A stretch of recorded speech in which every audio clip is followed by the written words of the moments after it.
وہ اپنے دل میں یہ عقیدہ رکھے کہ اللہ اس محفل کے ذریعے ہمارے گناہوں کو بھی معاف فرمائے گا اور انشاءاللہ ہمیں جنت میں اعلیٰ مقام بھی عطا فرمائے گا۔ یہ محفل، یہ مسلم شریف کی حدیث پاک تھی، میں نے آپ کی عقلوں کے مطابق اس کا مفہوم آپ کے سامنے پیش کیا۔ حالانکہ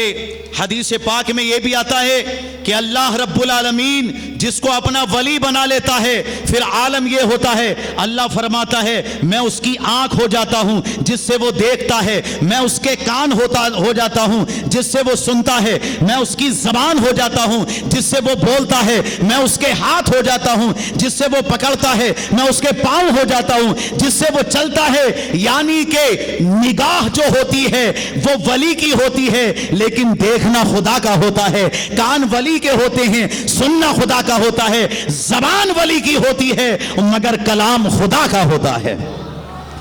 جو وہ کہہ دیتے ہیں ہو جاتا ہے۔ اب ہمارے غوث اعظم جا رہے ہیں، آپ کا عالم یہ تھا کہ قیمتی جبہ جسم پر ملبوس، مطلب اچھے کپڑے پہننا کوئی بری بات نہیں ہے، اچھے کپڑے پہننا کوئی بری بات نہیں۔ ابھی کیا ہے، ہمارے غوث اعظم کے جسم پر جو قیمتی چادر اور جبہ تھا، آپ جا رہے تھے، ایک چور نے چادر کو کھینچنا چاہا پیچھے سے پکڑ کے